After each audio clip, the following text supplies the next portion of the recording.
Hey, Faith Unfiltered podcast listeners. This is Blake Smith, project manager for Faith Unfiltered podcast.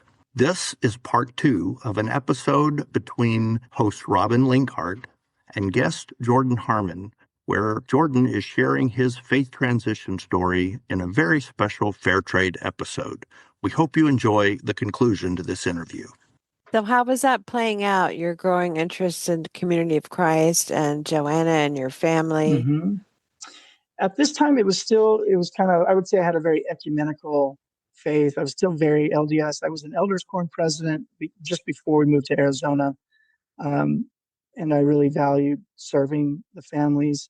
You know, I felt like my faith was, it's in some ways, it's very similar to how it is now. Like my faith isn't so much caught up in proving the metaphysical truth claims of God out there, or this church is true with a capital T, but more of like, you know, very local, very much about relational theology, you know, loving God and loving your fellow man kind of being synonymous, you know, and then my interest in like social work, I realized, oh, there's practical things we can learn that are like Christ-like ways of being that are very practical and there's scientific and evidence-based ways of healing people from trauma. And like, this is what Christ would be doing. He'd be like spending his money on opening up centers so that everyone could learn how to help people heal from trauma. And so in some ways, social work and therapy became kind of my faith in a sense, not,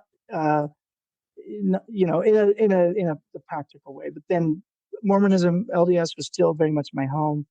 As we moved to Arizona, I wasn't considering leaving. There was the issue that had come up both in South Carolina and in Arizona of the church, the LDS church's relationship with the political conflict of LGBT rights. So that came up when I was in South Carolina. There was the Prop 8 in 2000, I think it was 2008. And then in 2012 was when the Supreme Court decision went through to the Oberfeld decision, I believe. I think that was 2012.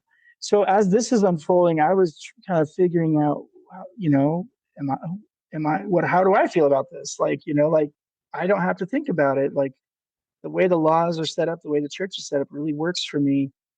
But what about people I know or I don't, you know, that are gay, or people, I'm sure there's people I know who are gay that I don't even know they're gay because, you know, it's very hard to come out in Utah. And so I was kind of trying to figure out and find, you know, learning more, reading more, meeting more people and finding like, yeah, of course, why wouldn't we open up marriage for all, you know, for gay people?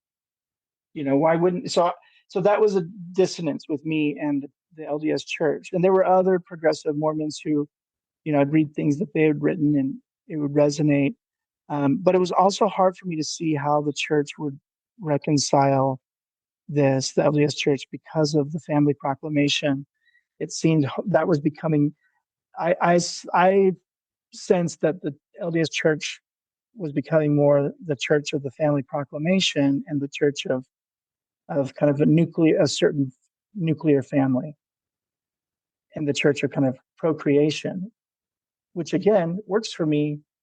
I have 3 kids. I recommend everyone who wants to have children. I think it's wonderful, you know, but I also saw like, I don't think that's even though it's wonderful, that's not the part of Christ's message that I believe is going to help us as humans. It's taking care of the orphans and the widows and people who aren't in the ideal family situation, you know, the nuclear family. And also, who am I to say that this is the ideal family situation when that concept has even been evolving throughout scripture and throughout time of what does a family look like? So this was definitely, and I think I was pretty bold in my own ward experience where I would give talks and things and try to kind of skillfully bring a broader view of what does it look like, the family of Christ, you know. And there was in 2015, we're back in Provo now, and there was that was when there was a policy made that if you were a child of a gay person, you couldn't be baptized in the church. And at the time, it was very strange and upsetting, and I mean, still is. And I understand also that they were kind of looking at it as like this, making the policy the same if you were a child of a polygamous couple.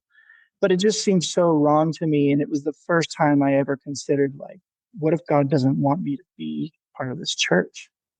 I'd never considered that before. I'd always thought, like, I can be a disciple of Christ kind of in any church, and so I'm going to be in the one I was born in. But in 2015, that was when I, and I actually prayed, uh, knelt and prayed, God, do you want me to be in this church, or do you want me to not be in this church? Like, what do you want me to do? Which felt kind of scary to do, and it felt like a a true faithful moment for me. And the answer, like, I started seeing in my mind images of my neighbors who are members of the church, images of my ward friends, some of them having gay children. And I knew I was meant to be in the LDS faith at this time. This is 2015. And I so I continued, but I also had the feeling of I'm supposed to also learn how to be an ally or learn more about LGBT people and what their experience is. And so I started doing more work in that area to find out what is it like, what is it to be an ally? Is that a phrase that I feel confident calling myself, or do I want to, or what's my disciple path in terms of ministering or helping or being with LGBTQ people. Um, and I also, that was a time too, I also thought, I think I also want to go to different churches and with my kids or by myself, with Joanna and the kids if they want to, just to kind of have more of an ecumenical experience myself. And that led to, I probably went to Community of Christ 3 or 4 times over the next 5 years, from like 2015 to 2020. I met Carla, I met Roy, I met Jason actually when he was still living, Jason Ayer, who at the time was living in Panguitch, but would drive all the way up to Orem.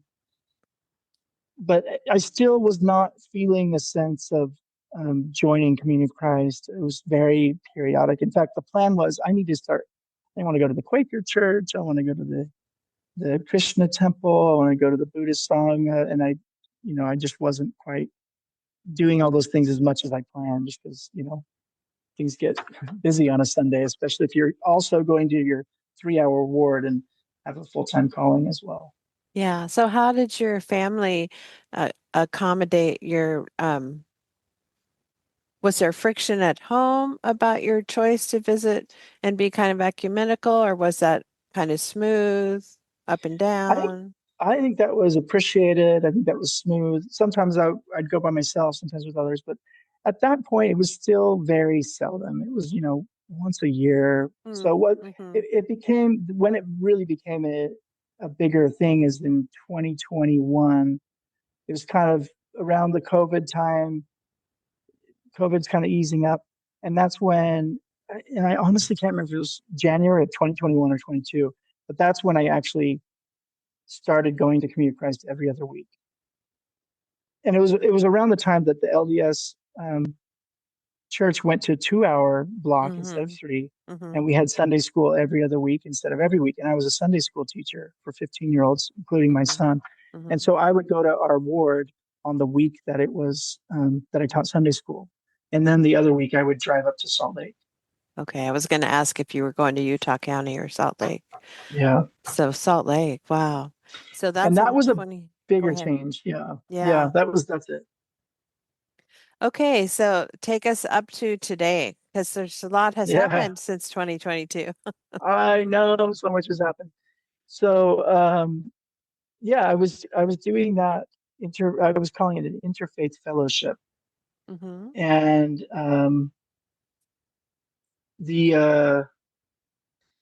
I was pretty early on, they gave me a D&C, and I just loved reading the D&C. I had just seen a few snippets here and there, but now that I actually had one, you know, I just loved reading all the publications I saw from the World Church, the enduring principles, the idea of like um, faithful disagreement. I love the pamphlet on Scripture, you know, that Scripture is a sacred story and that's not to be used to hurt people. I basically started feeling like, you know, I still wasn't at the place of I'm going to get confirmed, but I was like, I have so much to learn from these people and from this institution. And like, um, I can't remember when it was exactly, but there was a time where I did start paying tithing to the Community of Christ instead of the LDS Church. And it felt it felt very good. It felt like tithing became a happy thing for me again. That is a big thing in this Hmm. day and time. Wow. So what led you to go all in? Yeah, it's a good question, and I'm still trying to figure out what all in means. Right? Like, I don't know if I'm all in. I want to be all in as a disciple, as a human, as a I want to be a good missionary, a good dad, and a Yeah, good husband. You yeah, know what I mean? yeah. But I don't know. Like, I really love that the Community of Christ saying we're not the one true church. We have a unique mission, but that the mission of Christ, the Church of Christ, is bigger than one institution. Like, basically everything I had been believing for 10 years Mm-hmm. fit, you know. So it wasn't like a new. I wasn't like needing. I did the continuing your discipleship class, but I don't. It wasn't like new concepts to me or to my Mm-hmm. heart, you know. Like maybe some of the specifics of like, oh, this is how we do priesthood. That was, you know, more administrative stuff is like, okay, that's interesting, that's new. But in terms of like a contemplative ecumenical faith in Christianity was not new to me. That's what I had been living in the LDS Church. And I'll be honest, like I felt like I could, and I still feel like I could live that in my ward Mm-hmm. because I have friends who live that. I have Mm-hmm. progressive LDS friends that are into meditation and they read Richard Rohr and they, you Mm-hmm. know, and they are um, LGBT affirming and they are fully active in their LDS ward and serving in leadership positions. Mm-hmm. So I could have done that, and I was doing that, and sometimes I'm like, what did I do? That was I could still be doing that. That was easier, you know. Um, but I don't know. Like I guess back to this question of what led me here is in some ways my faith had become somewhat strategic. Like how do I help change the LDS Church? How do I help steer this be part of this kind of steering this church in a different direction? And at that same time, I feel like it was less about kind of a personal connection and more of kind of a sociological effort. And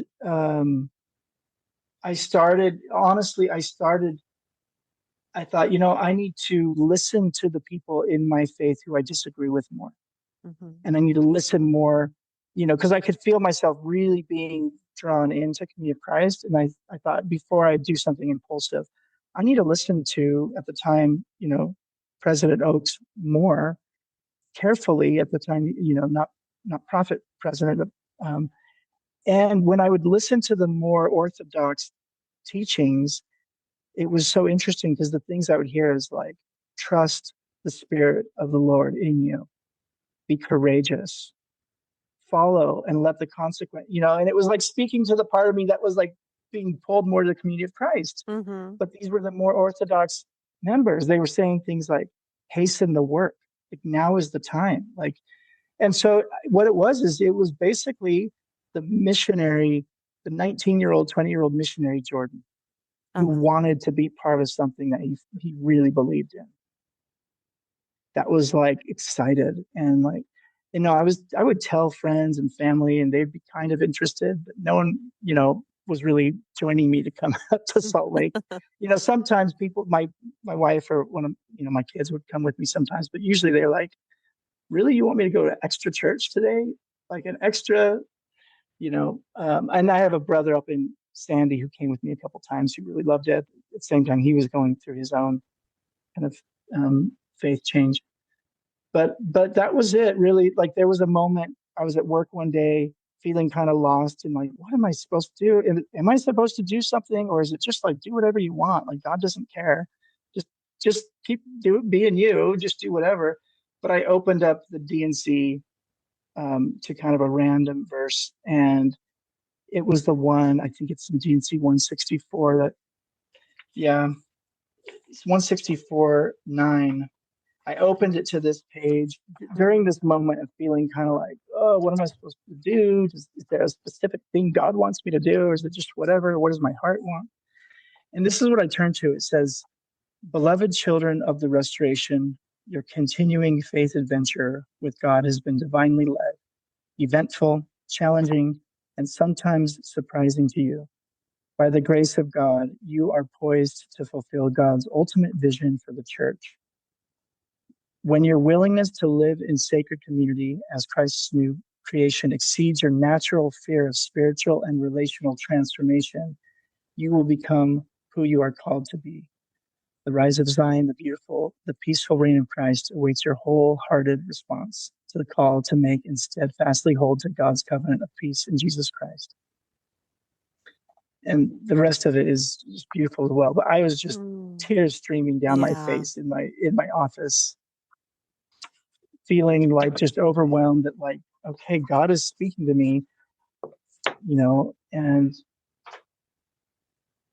I'll do it. So when were you confirmed? Yeah. So interestingly enough, that was like a year and a half before I got confirmed, probably. And at that point, I still didn't know if that meant be confirmed. But September 1st of 2024, I was confirmed. And there was a lot that happened in between then. Yeah. That included, I ended up going and talking to my own like bishop and stake president here to kind of say, hey, you are my community leaders, priesthood leaders. I want to tell you what I'm doing and hear your thoughts. And part of it was to kind of like I process verbally. So sometimes I don't know what I think about something until I'm talking with others about it. And those experiences, I felt so free after doing that, after just being honest with these men who are kind of the cultural, religious community leaders in a very powerful way in my community, and just being honest, transparent, bold. I didn't know. I honestly didn't know. Am I going to come away from this? I'm going to be an LDS temple worker a year from now and be so further into the LDS church in my own way, or am I going to be a member of Community of Christ? Like it's been like so many times where I don't know what's going to happen next. But it would be like I do something, and then what is the Spirit feeling inside me, and even before I decided to be confirmed, I was weighing that choice, and I talked to a member of our stake presidency. I wanted to know if I would be excommunicated or disfellowshipped if I did, and I didn't know if that would alter my decision. But that was something I did not necessarily want to happen. I was like, I would rather be a dual citizen if that's possible. And he didn't know. He is a very kind and loving man. And this was one of the counselors. And he said, I'm going to find out and let's talk next week. So I went back and talked. He said, so I did some research, and the church manual does say that, in cases of apostasy, members could have their name removed from the records. And he said, and it does also, one of the bullet points of apostasy is joining another church. He said, but it doesn't say that they will, it says that they may, So why am I telling you this? Is because I left that meeting, and he was very loving. It was a very good meeting. He was very, we prayed together. He was very respectful. But I felt in my heart that like, even if that happened, that this is what, is meant to be. And so that was kind of the answer for me. And that's, where I don't know if I texted Brittany or who exactly, but I didn't get baptized. I got confirmed. My parents were there and friends were there. That was a year ago, a little over a year ago. And it was a wonderful experience. I got confirmed. Heather Holland in our congregation did the confirmation. He's been a good friend of mine. One other part of this whole journey that I didn't mention is I started the spiritual formation and companioning program through Community of Christ a couple of years ago. And again, I was not planning to join the church, but I had been wanting to do a program like this, like through Richard Rohr's group or someone in Community of Christ. I just randomly saw like an application on Facebook that someone posted a few years ago and kind of impulsively signed up.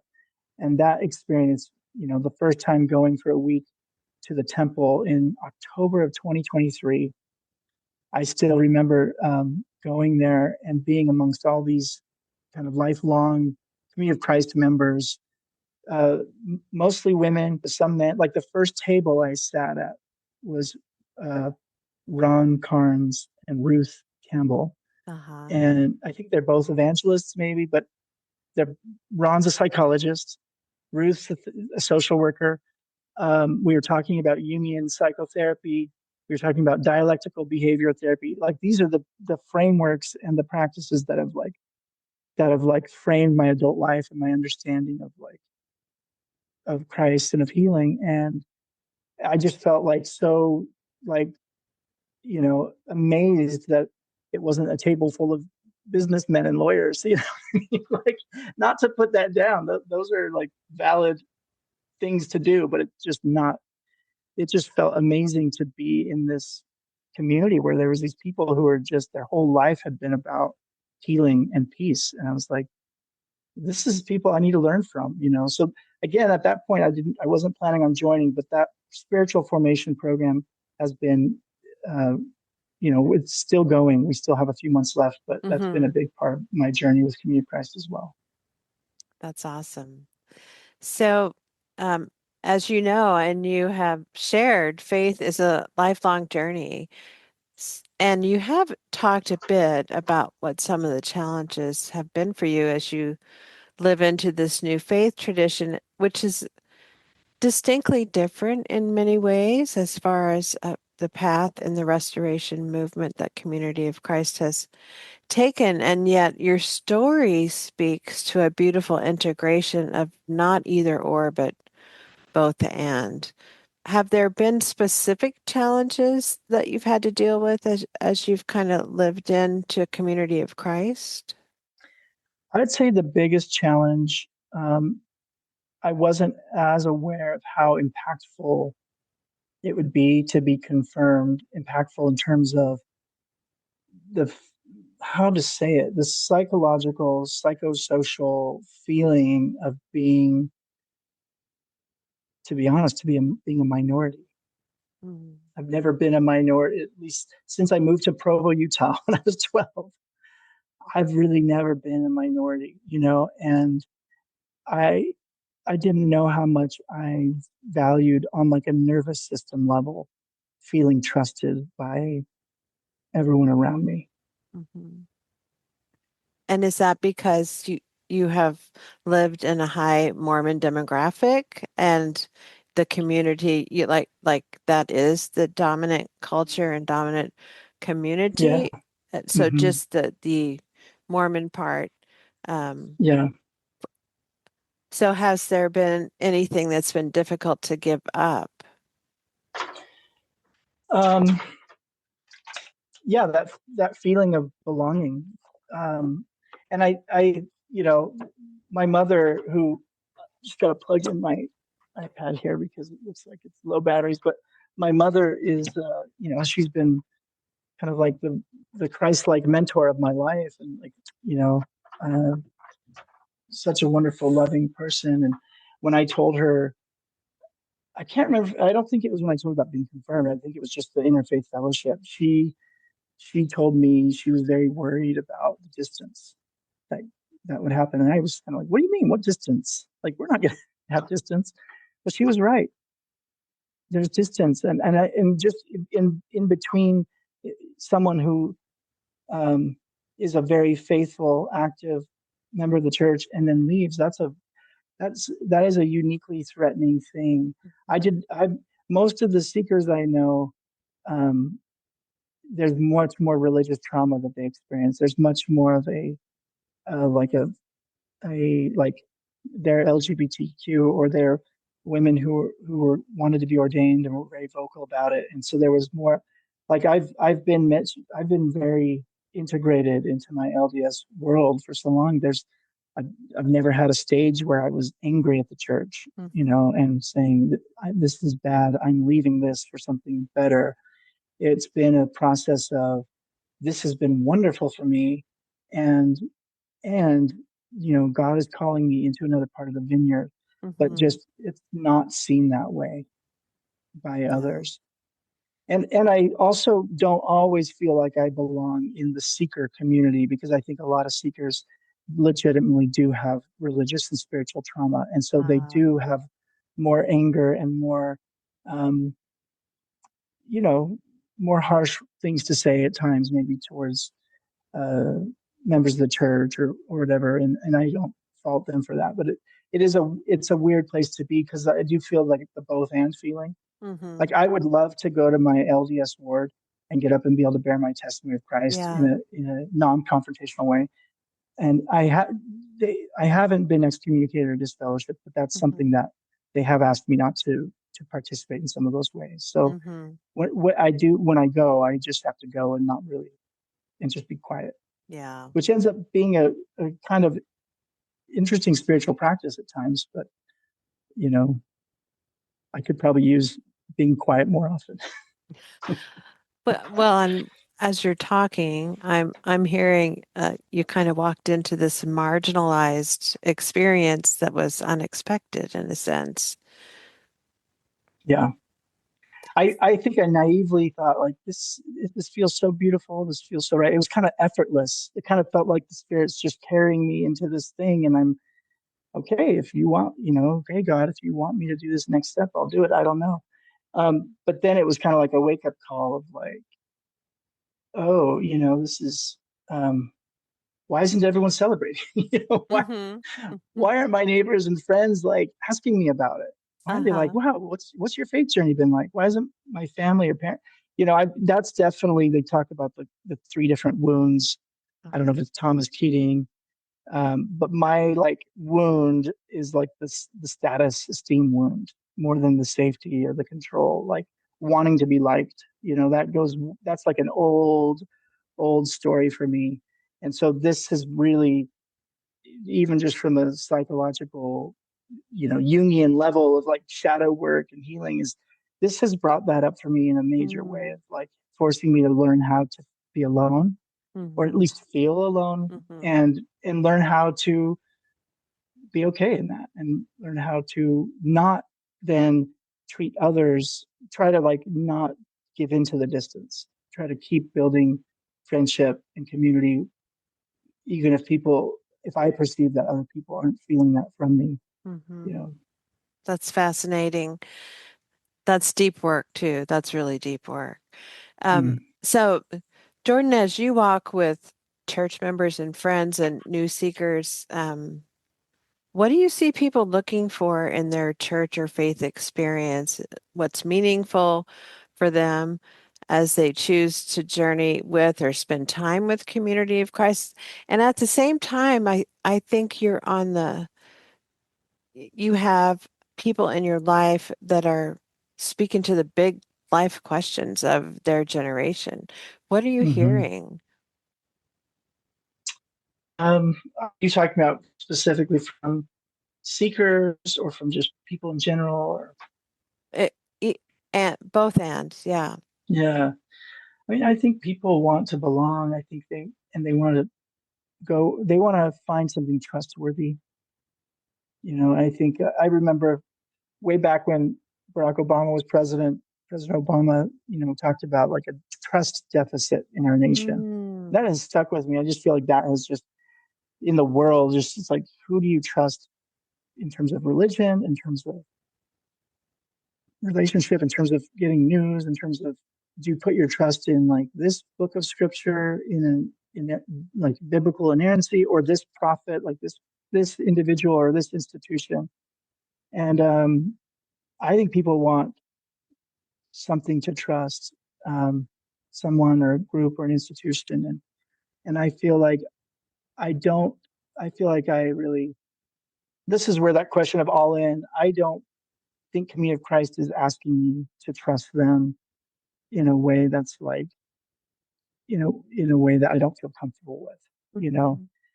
And so I, I do kind of feel like we're all, as people and institutions, kind of broken and missing the mark, and that's okay. That's not bad. Like, Yeah. um, a big part of my faith has to do with the role of science, and I believe science, when done well, like the humility, when science is humble, when science is a practice of shared humanity and saying, let's figure out what works to not just gain knowledge, but like use it ethically.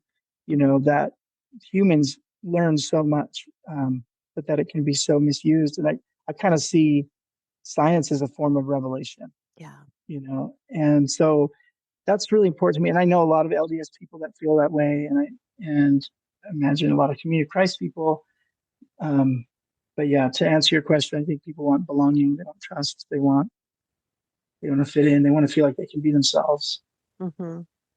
So what are your hopes for Community of Christ?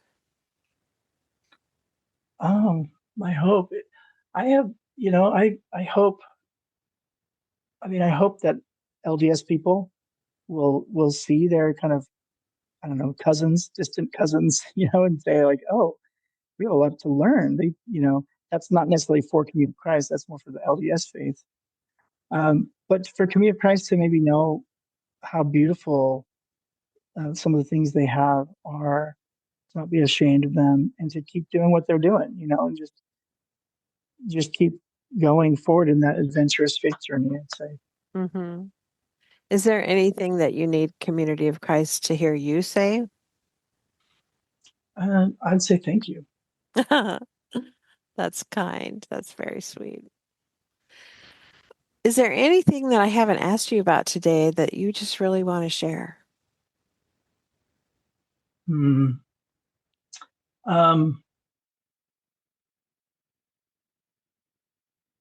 let's say one thing that didn't come up that is very real is that for a long time, I kind of didn't know if I should consider myself an atheist or not, because again, back to this metaphysical, Mm-hmm. but it's such a scary word. And so I didn't quite feel right. But I just, I feel like there's so much uh, available to us right now in the moment of like creation, right? And just in the moment of letting go of even beliefs, and just being present, that the kind of experience of God is real to me. Mm-hmm. Even to the atheist part of me, the experience of God is real. One of my favorite theologians says God insists more than God exists. Oh, I love that. That's John Caputo, and he's a theologian, kind of academic, postmodern theologian or something like that. He actually came to speak at BYU about 6 or 7 years ago. That's one of the ways I heard about him. Oh, wow. That would be one other thing I'd say for Community of Christ, I guess, is there are LDS thinkers and writers who are actually worth your time, you Mm-hmm. know, and that like I think both traditions have something beautiful to offer the other. I Yeah. don't know if that'll happen because there is such a sometimes if you have a shared history, there's more difficulty in that relationship. But if I think there's the LDS world has such a practical ability to organize, especially in Utah where the wards are so interconnected, and Mm-hmm. to like attend to disasters. But I'm also learning too, they have very different callings, they have very different scopes, and they have very different, and that's okay. They don't have to be like the other. And that's Mm-hmm. kind of part of my work too, is to learn that like things can be different and both beautiful. Yes, absolutely. Well, I really appreciate hearing your story today, Jordan. It's been a privilege and an honor to hear it. I've wanted to speak, to be in a place where I could hear you speak and share your story, and I've heard wonderful things about you from Carla and Brittany and Jason and Laura and Heather. So it's been a special treat for me to spend time with you, and thank you for making time for us. Thank you, Robin. I appreciate you. And a very special thanks to all our listeners. If you would like to hear more from courageous people willing to share the candid stories of their faith journey and what brought them to Community of Christ, check out our Fair Trade series, or you can click on the link listed in today's show notes. This is your host, Robin Linkhart, and you are listening to Faith Unfiltered podcast. Go out and make the world a better place. Take good care. Bye-bye.